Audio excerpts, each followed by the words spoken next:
Hello नमस्कार दोस्तों, आपका स्वागत है आपके अपने चैनल जीएलसी स्टडी में। मैं आपका दोस्त संदीप स्वामी। आज हम बात करेंगे दोस्तों आज सेंट्रल गवर्नमेंट के अंदर रेलवे के अंदर निकली हुई एएलपी वैकेंसीज यानी असिस्टेंट लोको पायलट के बारे में। हम बात करेंगे इसमें आपको कितनी आपका एज होनी चाहिए, आपकी क्या क्वालिफिकेशन होनी चाहिए, आपकी आंखें किस तरह से होनी चाहिए, आपको चश्मा होना चाहिए या नहीं होना चाहिए, अगर आप एग्ज़ाम देने जाते हो तो आपका किराया आपको मिलता है, अगर आप CBT 1 में अगर फेल होते हो तो आपको कितना रिफंड आता है, आपकी पे स्केल क्या है, अब पोस्टें कितनी है और किस जोन में कितनी कितनी पोस्टें निकली हुई है, तो उसके बारे में दोस्तों हम बात करेंगे। चलिए जानकारी लेते हैं डिटेल से। ठीक है दोस्तों, इसकी ओपनिंग है 20/1/2024 को है और इसकी जो क्लोजिंग डेट है 19/2/2024 को। ठीक है दोस्तों, ये vacancy assistant loco pilot ALP की लेवल 2 इसका पेल्स के है 7 CPC के अंदर। इनिशियल पे आपको 19,900 है। मेडिकल स्टैंडर्ड A1 है और एज आपको 1830 होनी चाहिए और टोटल वैकेंसीज है 5,696। दोस्तों एज के बारे में हम बात करेंगे, किस कैटेगरी को कितनी एज के अंदर रिलैक्स मिलेगा। ठीक है दोस्तों, चलते हैं नेक्स्ट अपने। एज ये है 1830 साल के बीच में। 5.1 पैरा दिया है, उसमें पूरी डिटेल जानकारी दी गई है इनके द्वारा। ठीक है दोस्तों, हम बात करते हैं रिफंडेबल कितने होंगे क्या नहीं होंगे, हम उसके बारे में भी बात करें। शॉर्ट लिस्टिंग, ठीक है दोस्तों, यानी 250 रिफंडेबल नॉन रिफंडेबल होंगे इसमें, ये भी अपने आगे एकदम पूरी तरह से मैं बात करूंगा आपको। ठीक है दोस्तों, CBT 1 के अंदर आपको नॉर्मलाइजेशन होगा। नॉर्मलाइजेशन के द्वारा आपके जो नंबर्स होंगे उनके द्वारा पर CBT 2 के अंदर आपको बुलाया जाएगा। फिर दोस्तों नेगेटिव मार्किंग की बात करते हैं। नेगेटिव मार्किंग होगी 1/3 यानी 1/3 होगी। ठीक है, CBT 1 और CBT 2 के अंदर। ठीक है, और उसके बाद में आपको कंप्यूटर बेस्ड एप्टीट्यूड टेस्ट यानी CBET के अंदर बुलाया जाएगा। इसके अंदर आपको आइटम बैन, कौन कौन से आइटम आपको बैन किए गए हैं जो आप लेके नहीं आ सकते, जैसे कम्युनिकेशन डिवाइस हो गई, इलेक्ट्रॉनिक गैजेट हो गई, जैसे मोबाइल हो गया, फ़ोन हो गया, ब्लूटूथ हो गया, पेन ड्राइव हो गया, लैपटॉप, कैलकुलेटर, स्मार्ट वॉच आती आप चूड़ियाँ पहन के नहीं आ सकते, chain, bracelet, hearing ads, wallet लेकर नहीं आ सकते, बेल्ट पहन के नहीं आ सकते, जूते आप शूज़ हैं वो आप उसका भी एक सिस्टम होगा। ठीक है, मेटालिक वेयर्स होगी, जो भी आप पहन के इस तरफ से आप पहन के नहीं आ सकते। सामान्य जानकारी इसमें दोस्तों हम बात करेंगे, सामान्य जानकारी में जो अपने काम की है उनके बारे में हम बात करेंगे।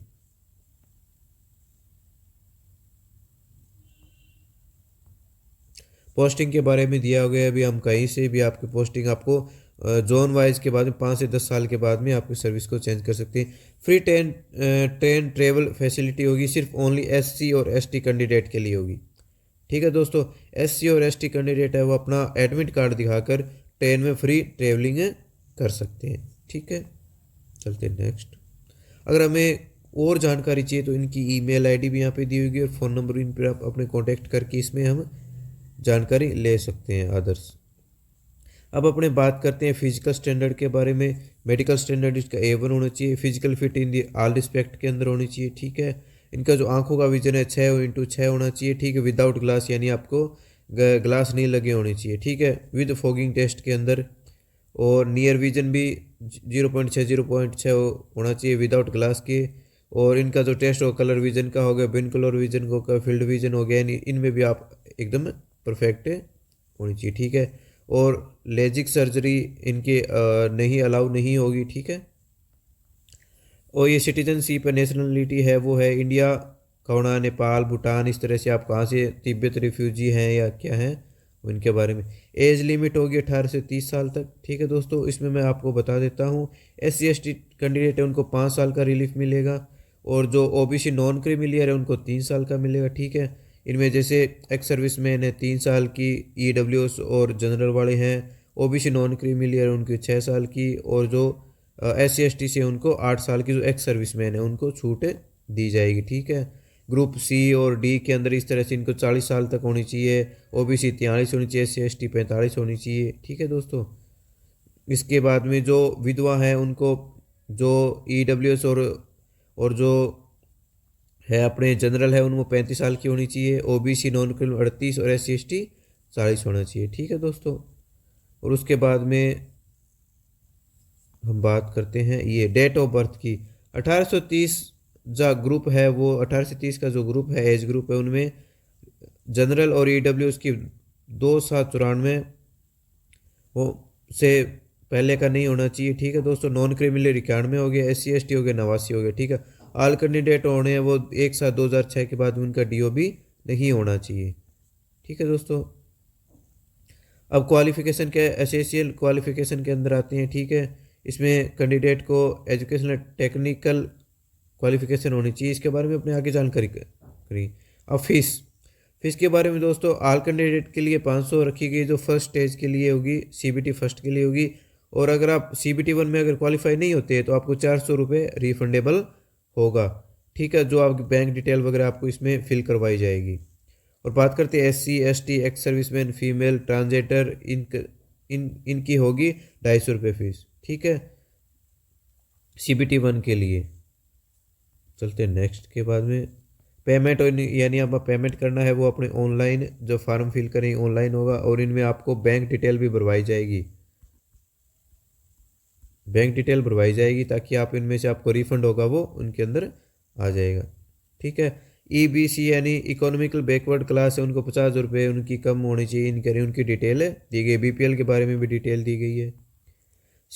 ये दिया गया CBT 1 का रिफंडेबल होगा। आपको क्या होगा उसमें भरना पड़ेगा, name of bank, account holder, account number, IFC code, सब कुछ आपको भरना पड़ेगा। उसमें आपको 400 और 250 रुपये रिफंड हो जाएंगे। ठीक है दोस्तों। 250 रुपये SC ST ट्रांसजेंडर महिला उनके होंगे, और अदर कंट्री उनके, और अदर जो कैटेगरी उनकी 400 रुपये रिफंड होगा। ठीक है दोस्तों। अब अपने बात करते हैं नेक्स्ट, ये अपनी डिटेल्स, ये EWS के बारे में दिया गया। EWS है वो उस कौन सी क्राइटेरिया के अंदर EWS वाले आने चाहिए। ठीक है। एक सर्विसमैन के बारे में इन्होंने जानकारी दी है। रिक्वायरमेंट प्रोसेस है, यानी आपका अगर सिलेक्शन होता है तो किस प्रोसेस में, तो पहले CBT 1 लिया जाएगा, फिर उसके बाद में आपके नंबरों की होगी नॉर्मलाइजेशन। ठीक है। नॉर्मलाइजेशन होगा आपके नंबरों का, फिर आपको CBT 2 के अंदर बुलाया जाएगा। CBT 2 यानी कंप्यूटर बेस्ड टेस्ट है, उसको क्वालिफाई करने के बाद में CBAT के अंदर यानी कंप्यूटर बेस्ड एप्टीट्यूड टेस्ट में बुलाया जाएगा। फिर डॉक्यूमेंट वेरिफिकेशन में होगा, फिर मेडिकल एग्जामिनेशन होगा। इन चारों प्रोसेस में अगर आप क्वालिफाई होते, पास होते, तो आपका सिलेक्शन ALP के अंदर होता है। ठीक है। फर्स्ट स्टेज के अंदर क्या क्या होगा ये आपको दिया गया। सेकंड है पैटर्न सिलेबस का पैटर्न क्या होगा। ड्यूरेशन 60 मिनट होंगे। नंबर ऑफ क्वेश्चन 75 होगा। मैक्सिमम होगा 1 नंबर 1 का होगा। 1/3 मार्किंग होगी। ठीक है। मिनिमम आपको, अगर आप EWS में हैं और आप अगर जनरल के अंदर हैं तो आपको 40% मिनिमम होनी चाहिए। OBC नॉन क्रिमिनल में आपको 30% को मिनिमम क्वालिफिकेशन होनी चाहिए।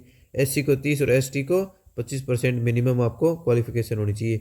ये इनका सिलेबस है। मैथमेटिक्स में अंदर क्या है दोस्तों, नंबर सिस्टम हो, बोर्ड मास, इस तरह से ये मैथ रीजनिंग, ये रीजनिंग का सिलेबस है दोस्तों। आप ये रीजनिंग का सिलेबस है।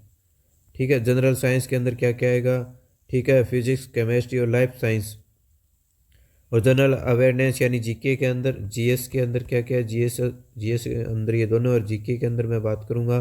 करंट अफेयर्स होगा, साइंस एंड टेक्नोलॉजी होगा, स्पोर्ट्स होगा, कल्चर, पर्सनैलिटीज़, इकोनॉमिक्स, पॉलिटी और अदर इम्पोर्टेंट होंगे। CBT 2 के अंदर अपने बात करेंगे। CBT 2 के नॉर्मलाइजेशन के अंदर आपको CBT 2 के अंदर आपको बुलाया जाएगा। CBT 2 के अंदर क्या होगा। ठीक है दोस्तों। 2 घंटे 30 मिनट का होगा। 175 क्वेश्चन होंगे। पार्ट A और B 2 होंगे। पार्ट A में 100 क्वेश्चन और B में 75 क्वेश्चन होंगे। 1/3 नेगेटिव मार्किंग होगी। CBT होगा। वही सिस्टम इनका, मिनिमम मार्क्स इतने होने चाहिए। ठीक है दोस्तों। और इसमें मैथमेटिक्स के अंदर, मैथमेटिक्स का बोर्ड मास वगैरह ये हो गया। जनरल इंटेलिजेंस एंड रीजनिंग हो गया। Analogies, alphabetical number. ठीक है। बेसिक साइंस और इंजीनियरिंग हो गया, जो आपका सब्जेक्ट होगा उससे रिलेटिव इसमें आएंगे। ठीक है। और पार्ट बी के अंदर ITI होल्डर हैं, जो भी उनके जो टेक्निकल जो होगा उनके जो है वो ही क्वेश्चंस आएंगे इसके अंदर। ठीक है। वो उनके अलग वीडियोस में बना दूंगा जिसमें क्या क्या सिस्टम आता है। ठीक है दोस्तों। अब पार्ट B के अंदर क्या क्या होगा, क्वालिफिकेशन ऑफ कैंडिडेट के बारे में हो गया, और पार्ट 2 के सब्जेक्ट के बारे में हो गया। ठीक है। इनके जैसे फीटर में ITI वाले इलेक्ट्रिकल मैकेनिक हो गए, ठीक है, मैकेनिक इस तरह से इनका सी। फिर कंप्यूटर टेस्ट होगा, ठीक है दोस्तों। उनको अगर आप CBT 2 अगर क्वालिफाई करते हो तो कंप्यूटर बेस्ड के लिए आपको बुलाया जाए। फिर DV के लिए बुलाया जाएगा। इसमें दिया गया भी अपने इसको अप्लाई करने के लिए करेंगे फ़ोटो का साइज़ इसमें 30x70 के भी दिया गया है, ठीक है दोस्तों। SCRT सर्टिफिकेट वगैरह सब कुछ इसमें आपको दिया गया है। ये इनके जोन है, अहमदाबाद हो गया, अजमेर, बेंगलुरु, भोपाल, भुवनेश्वर, बिलासपुर, चंडीगढ़, चेन्नई, गुवाहाटी, जम्मू, श्रीनगर, कोलकाता, मालदा और मुंबई, मुजफ्फरनगर, पटना, प्रयागराज, रांची, सिकंदराबाद, सिलीगुड़ी, तिरुवनंतपुरम और गोरखपुर, ठीक है। अब इनके बारे में बात करेंगे अपने। इनके सेंटर दिए गए हैं भी, कौन कौन से सेंटर आप कहाँ कहाँ से भर सकते हो, ठीक है। Medium of examination.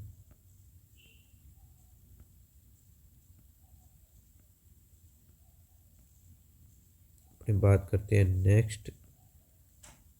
ये इनमें जो CBT का मतलब जो शॉर्ट फॉर्म दी गई है उनके बारे में दिए भी, CBET क्या होता है, DV क्या होता है, CCA क्या होता है, CR क्या होता है, रेलवे जोन्स के बारे में भी दिया गया है। यानी जो शॉर्ट फॉर्म दी गई है उनकी फुल फॉर्म यहाँ पर दी गई है, ठीक है दोस्तों। इसमें आती है पोस्ट असिस्टेंट लोको पायलट आता है, लेवल PC 2 है इसका, इनिशियल पे 19,900 रुपये, मेडिकल स्टैंडर्ड A1 है, ठीक है। इसके अंदर ये दिया गया भी मेट्रिकुलेशन SSLC प्लस ITI, मतलब ITI होनी चाहिए। और इनके अंदर ITI के अंदर कौन कौन से इनके मोटर व्हीकल फिटर वगैरह और इनके बाद में, ठीक है दोस्तों। और ये इनकी जो ब्रांचेज दी गई है, इंजीनियरिंग है, इलेक्ट्रॉनिक है, वो इस तरह से इनको दिया गया है, ठीक है दोस्तों। चलते नेक्स्ट। ये आती है पोस्टें अपनी। अहमदाबाद के अंदर वेस्ट रीजन आ गया 95, अनरिजर्व के लिए 95 हो गए, SC के 37, ST की 17, OBC की 65, EWS की 24, टोटल 238 हो गए, ठीक है। एक्स सर्विसमैन के लिए 24 सीटें अलग से रखी गई है। अजमेर का ये हो गया, ठीक है दोस्तों। और बेंगलोर, भोपाल। आपको अच्छी तरह से आपको फॉर्म फिल करने से पहले नोटिफिकेशन को अच्छी तरह से देखना है, पोस्टें कहाँ पर ज़्यादा है, कहाँ पर कम है, OBC के लिए कितनी है, जनरल के लिए अंदर कितनी सीटें दी गई है, EWS को कितनी सीटें दी गई है। आप आराम से इसको देख सकते हैं दोस्तों। बेंगलोर, भोपाल, भुवनेश्वर, बिलासपुर, चंडीगढ़, चेन्नई, गोरखपुर, गुवाहाटी, इस तरह से अब तक यहाँ से जो सबसे ज़्यादा सीटें हैं वो बिलासपुर की है, ठीक है। 1192 सीटें हैं। और चलते हैं नेक्स्ट अपने आगे देखते हैं। आगे सबसे ज़्यादा अभी तक बिलासपुर की सीटें हैं, ठीक है। आप अच्छी तरह से देख लीजिए कहाँ से मेरिट कम जाती है, कहाँ से ज़्यादा। इसके लिए भी मैं एक वीडियोज़ आपको इसके बाद में मैं बना दूंगा, जिसमें आपको फॉर्म भरने के लिए भी कोई प्रॉब्लम नहीं होगी, ठीक है। इनकी ये सीटें दी गई है। और प्रयागराज के अंदर ये NCR ईस्ट सेंट्रल रेलवे हो गया, ठीक है। सिलीगुड़ी, मतलब टोटल 5,696 पोस्टें हैं, ठीक है। 572 पोस्ट एक्स सर्विसमैन के लिए रिजर्वेशन, ये जनरल की, SC ST OBC, ठीक है, इनकी ये सीटें दी गई है, ठीक है दोस्तों। ये होता है अपना आज का पूरी डिटेल्ड नोटिफिकेशन के बारे में मैंने आपको पूरा का पूरा बता दिया है। तो दोस्तों अगर हमारी क्लासेस आपको बढ़िया लग रही है तो प्लीज़ आप हमारे यूट्यूब चैनल GLC स्टडी को आप ज्वाइन कर लें। एक हमारा जो टेलीग्राम चैनल है वो ही GLC स्टडी नाम से है, उससे आप जुड़ जाएं ताकि जो भी नोटिफिकेशंस आ रहे हैं वो मैं आपको उस ग्रुप के अंदर डाल देता हूं, ठीक। और हमारा एक सोशल मीडिया अकाउंट है, फेसबुक पे भी GLC एजुकेशन नाम से है, और एक इंस्टा के अंदर भी GLC स्टडी 001 नाम से एक हमारा अकाउंट है, उससे भी आप ज्वाइन कर लें ताकि हमारी जो भी नोटिफिकेशंस वीडियोज़ वगैरह जो भी है वहाँ से आपको अवेलेबल हो जाए, ठीक है। थैंक यू, धन्यवाद दोस्तों।